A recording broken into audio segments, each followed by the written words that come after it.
श्री राम जी कहते हैं कि सफलता पाने के दो नियम होते हैं, या दो तरीके कह ले। एक नियम, सफलता जब तक न मिल जाए जब तक हार मत मानो, रास्ता नहीं मिल रहा है मंजिल तक जाने का तो दूसरा कोई रास्ता ढूंढो, रास्ता बदलो पर मंजिल नहीं। दो नियम की पहले नियम को कभी न भूले, सफलता मिलने के बाद भी सफलता न मिले आपको। यदि सफलता मिली तो इतिहास लिख दोगे, यदि सफलता न मिली तो फेल होने का अनुभव तो घर लेकर जाओगे। उस अनुभव के बेस पर आप किसी और को सफलता दिलाने के काम तो आओगे। याद करें और सीखे, जैसे कहीं जाने के लिए हमें एक शहर या गांव को चुनना, डिसाइड करना पड़ता है। रास्ता हमें खुद ब खुद अपनी मंजिल तक हमें पहुंचा ही देता है। जैसे सफलता पाने के लिए पहले हमें अपना इंटरेस्ट काम ढूंढना पड़ता है, फिर धीरे धीरे रास्ते हमें अपनी मंजिल तक खुद ब खुद सफलता की सीढ़ी तक पहुंचा देते हैं।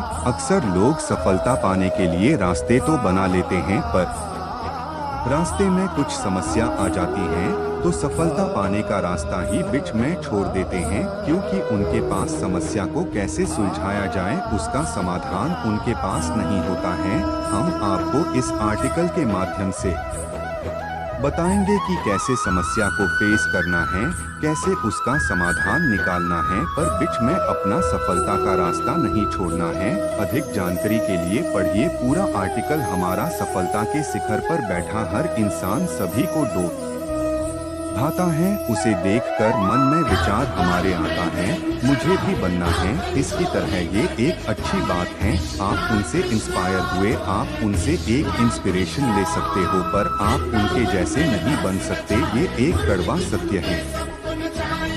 सफलता पाने के लिए सबसे पहले आपको अपना इंटरेस्टेड काम ढूंढना होगा कि किस फील्ड में आप माहिर हो, उस्ताद हो। उस काम को करने के लिए आपके पास एक शार्प दिमाग है जो अलग अलग तरीके से एंगल से सोच सकता है। उस काम को आप बिना पैसे के भी करने को तैयार हो। उस काम को करने के लिए आप सब कुछ कॉम्प्रोमाइज कर सकते हो। इतना कॉन्फिडेंस है आपको अपने इंटरेस्टिंग वर्क, अपनी स्किल पर पूरा भरोसा, बिलीव है, और आप मानसिक रूप से पूरी तरह से उस काम को करने के लिए तैयार हो, तो आप सफलता पाने के भी हकदार हो। सफलता पाने की चाहत सब में होती है, ऊंचा उड़ता वही है जिनके पंखों में जान होती है। पतंग को हम जितना ज्यादा ढील देते जाते हैं, पतंग उतनी ही तेजी से ऊपर बढ़ती जाती है।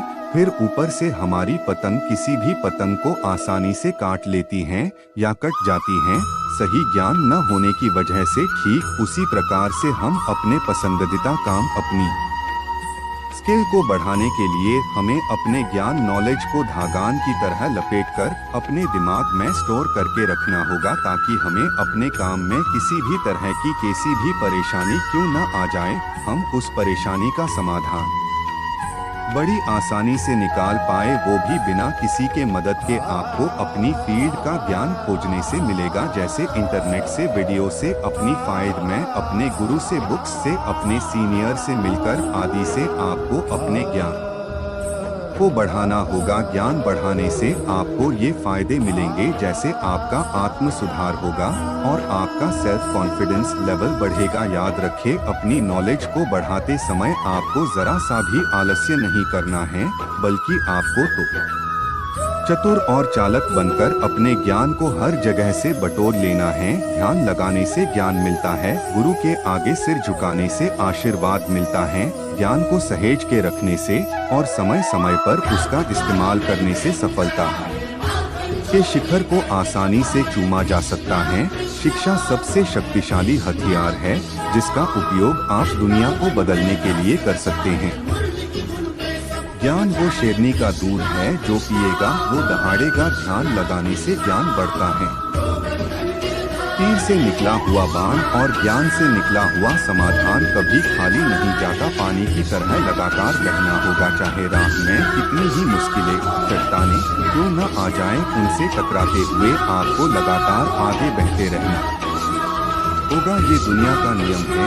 आप जब भी किसी से कोई सुझाव मांगने जाओगे, आपको वहां से निराशा ही हाथ मिलेगी। कुछ ही लोग होंगे जो आपके काम को समझेंगे और आपको आगे बढ़ने के लिए प्रेरित करेंगे। 90% केस में तो लोग आपको आगे बढ़ने ही नहीं देंगे, आपको डिमोटिवेट करेंगे, आपका कॉन्फिडेंस कम करेंगे, पर आपको तो खुद पर, खुद के काम पर, खुद की स्किल पर खुद को सबसे ज्यादा बिलीव होना चाहिए। आपका तो सेल्फ कॉन्फिडेंस लेवल इंक्रीज होना चाहिए। इन लोगों से डिमोटिवेट नहीं, मोटिवेट होना चाहिए। तभी आप लगातार पूरे कंसंट्रेशन, एकाग्रत होकर अपने काम को कर पाएंगे। सफलता की राह में चलते चलते संघर्षों का पहाड़ चढ़ना पड़ता है। कहीं मुसीबत आ जाए तो बैठकर, ठहरकर, सोचकर आगे बढ़ना पड़ता है। कमजोर होते हैं वे लोग जो संघर्षों का पहाड़ आधा चढ़कर भी वापस पीछे की ओर चल पड़ते हैं।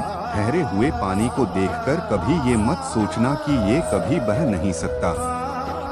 जब उसका वक्त आता है तो उफान की तरह लगातार आगे की ओर बहते चला जाता है, बहते चला जाता है। ठीक उसी प्रकार जब कभी हिम्मत टूटने लगे तो थोड़ा ठहर जाना, थोड़ा सा सोचना, फिर अपने दिमाग का इस्तेमाल करके आगे बढ़ना। यहाँ आपकी विल पावर आपके काम आएगी। सफलता आपके कदमों में होगी। सफलता भले ही देर से मिलेगी पर मिलेगी जरूर। बस खुद पर यकीन रखना। बहते हुए पानी से लगातार बहना सीखो और अपने काम को पूरी ईमानदारी से करते रहना सीखो। बहता हुआ पानी चट्टानों से टकराता है। हर संघर्ष करने वाला व्यक्ति एक दिन सफलता को जरूर पाता है। आलस्य ये एक पॉइजन जहर की तरह काम करता है। अगर ये इंसान के दिमाग पर चढ़ जाता है तो इंसान अपना सारा काम भूल जाता है और अपने बनाए गोल टारगेट से भटक जाता है। जैसे कि अंग्रेजों ने हम भारतीय लोगों को की चाय की आदत लगा दी। अगर चाय हमें न मिले तो हम कितने बेचैन हो जाते हैं।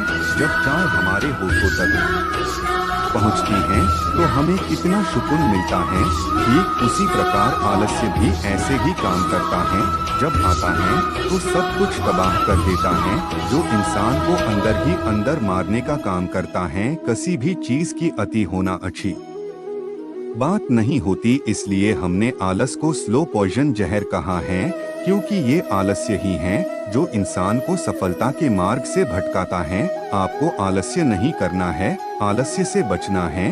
नहीं तो आप ओवर थिंकिंग के शिकार हो जाएंगे। आलस्य आपको घेरे उतना सेल्फ कॉन्फिडेंस अपने अंदर बनाए रखिए। आत्म सुधार कीजिए अपना और सफलता का रास्ता चुनिए, वरना ये आलस्य आपको कभी भी लाइफ में ग्रो कामयाब नहीं होने देगा। आसमान में उड़ना चाहते हो तो पंखों को खोलना होगा। सफलता पाना चाहते हो तो आलस्य को छोड़ना होगा। जब आलस्य बढ़ने लगता है तो काम में मन नहीं लगता है। काम में मन उन्हीं का लगता है जिनमें आलस्य नहीं होता है। व्याकुलता से बचें। जब आपने सोच लिया है कि आपको एक सक्सेसफुल इंसान बनना है और आपको सफलता क्यों चाहिए, आपका यदि वाई क्यों हाउ कैसे पूरी तरह से क्लियर हैं, तो आपके सफलता के मार्ग पर कई सारे डिस्ट्रैक्शन आपकी लाइफ में आएंगे, क्योंकि ये लॉ ऑफ ग्रेविटी, गुरुत्वाकर्षण का नियम है। जब भी आप कुछ अच्छा और नया करने की सोचोगे तो आपके रास्ते में कई सारे डिस्ट्रैक्शन, खराब से खराब परिस्थिति आपके सामने आती जाएगी जो आपके कॉन्फिडेंस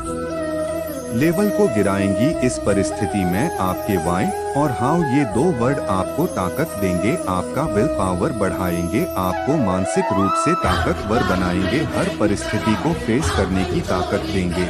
और यही सही समय होता है खुद को जानने का, खुद के कॉन्फिडेंस लेवल को चेक करने का। इस विकट परिस्थिति में या तो इंसान पूरी तरह से टूट जाता है और गिव अप करके अपना मार्गदर्शन, अपना टारगेट गोल बदल लेता है और फिर अपनी सफलता का ख्वाब अधूरा छोड़ देता है। और दूसरी ओर जो इंसान डटकर हर डिस्ट्रैक्शन परिस्थिति से लड़कर सहकर अपना पूरा काम पूरी ईमानदारी से करता है, वो निखर जाता है और सफलता को पाता है। रास्ते में खड़ा अकेला हूँ, सफलता मुझे चाहिए, इसलिए अकेला हूँ, फेस करूंगा हर डिस्ट्रैक्शन को, ख्वाब अपना पूरा करके दिखाऊंगा। संघर्षों